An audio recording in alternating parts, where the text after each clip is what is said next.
Well, actually, I wasn't sick. I,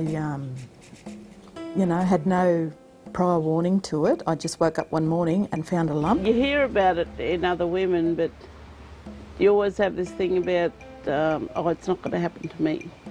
It's never going to happen to me, you know. You read about it and you see it in the paper, you see it on television. These young ladies too are getting it, you know. And they're not even at the age for breast screening, yet they're getting it.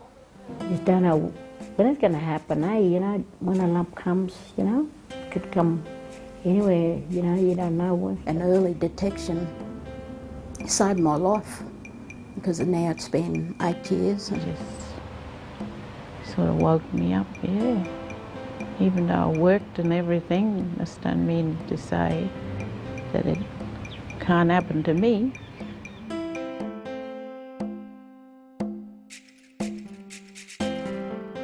I just woke up one morning and found a lump that was just here. It was sticking out. I could pick it up and sort of just move it around. And I said to my husband, "What do you think it is?" And he said, "Oh, well, I think you better go and get it checked out." Like, I'm not a sickly person. I've always been strong. I've always played sports. In whatever they're involved in, like the children are involved in, I was always involved with them. So it was just a total shock. I just never expected anything like that. I knew there was a lump there. I said maybe it was just a cyst, but I never expected cancer. Dr. Rowe, he was an excellent doctor. You know, he took us into his office and he explained everything about the treatments, about cancer, you know, how important it was for me to get down and get the treatment straight away, you know, because it was a fast-spreading cancer.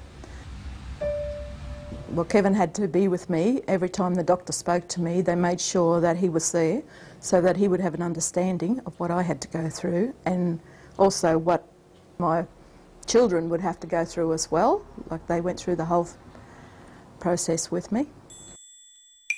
As long as you know what the doctors have told you about it and how it can affect you and how it can kill you too, if you don't go and get your checkup really quick.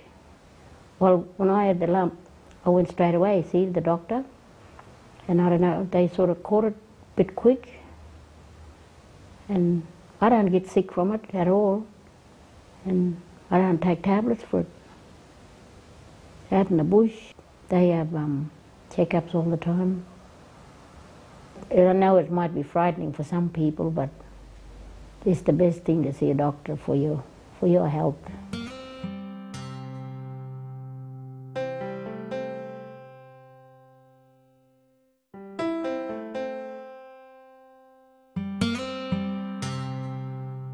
Just like everybody else, I thought, oh no, I don't need to have a mammogram. And then my youngest son, he was born here in Bone Grant, he said to me, "Oh Mum, you know, you look healthy enough, but it's a good thing that you go and have your test done, seeing that it's going to be for free." So I had it done, and then I had to talk to the lady doctor come down from the breast cancer unit up in Townsville, and I said to her, I said, "Well, I never felt a lump. I check myself all the time." And she just said to me, "Oh, well, it doesn't have to be a lump. There's no lump there, but it's just about as long as my finger, this black mark."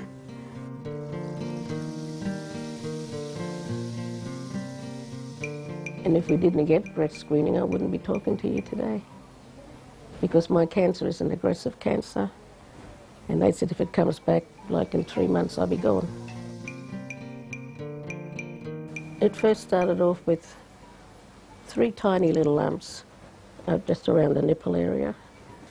And when I'd seen the local doctor, and I was sent down to Cairns.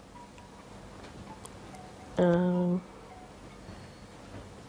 I did another screening, and they found some more shadows, and then I did biopsy, and they found out I had 2 tumours down the bottom and 1 big one across the top. And so I got my breast removed on the 6th of September 1999. It all happened in 2001 in December. My daughter came up from Melbourne holiday, and she and her sister decided we'll have a barbecue at Coconut near the beach. And I got very sick that evening, and she decided, oh, well, better take you up and see a doctor. So from there, I found out that I had cancer. It was only about that small, and they put those little skinny needle right down into my... I didn't even feel it either. The doctor said, do an operation, but I'm thinking, what sort? But found out he just took the lump out, just from on the bottom of my breast. And then it sort of healed up really good. You can't see the mark here. We were really new to cancer. I myself personally think, I thought that Aboriginal people don't get it. Yeah, I kid myself, see?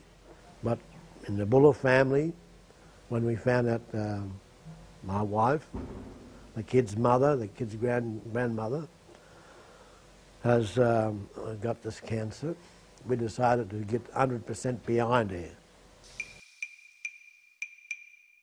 It can happen in your 20s, it can happen in your 30s and your 40s, because when it happened to me, I was in my 40s. And now I'm exactly 50, it's happened again. I've just been diagnosed with a new breast cancer on the same side that I had the old one. This time I'm really fearful, especially for the anaesthetic.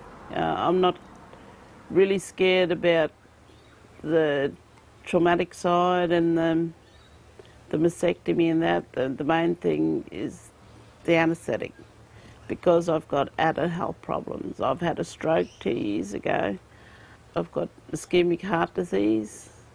I'm a diabetic. It's just that the added problems that'll, make the operation a more high-risk operation. But I'm willing to go through with it.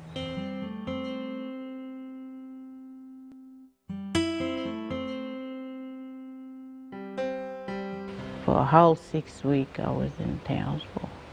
The radiation was okay, but what I hate about was the chemo. It was worse than the radiation, I reckon. They told me about the radiation, and they said radiation, it was just a mirror sort of thing shine on your tit. And I said, yeah, I'll accept that.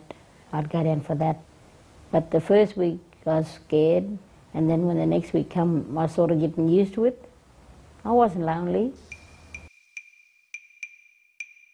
A year after my breast removal, I got lymphedema because I got no glands to push the fluid around the body.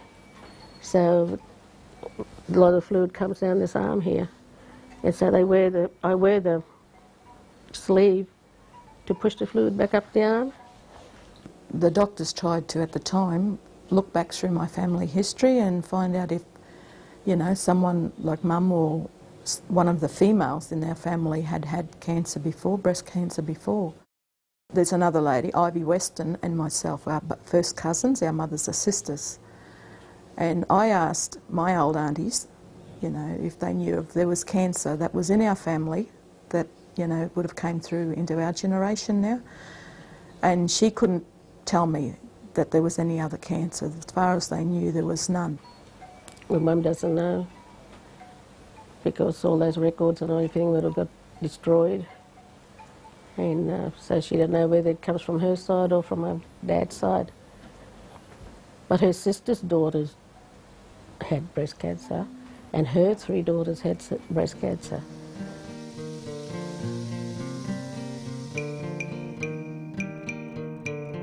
With me, I wish I can get up like tomorrow and have a really good day, but it's not like that anymore. And that's why the doctor said to me the other day, he says, you won't die from breast cancer, but you'll die from complications from the breast cancer, because it affects other things in your body. And they said having the cancer that you had It affected my sugar, it affected my blood pressure. You name it, I got it. Yeah. Right there. Okay, so it's quite like it. I was offered to have breast reconstruction and I thought I'm not going to worry about it because I said I'd rather just have the prostheses on and go from there. See, people have a lot of problems with their neck and their back when they don't have the right balance. So I got the right balance because now my neck's not sore anymore, my shoulders are not sore anymore, and that is a really big plus for me. Now that I've got this new one on, it looks excellent. You know, you can put on a really nice outfit, put it on, go out, you look the same as every other woman. This cancer has never ever stopped me from doing what I want to do.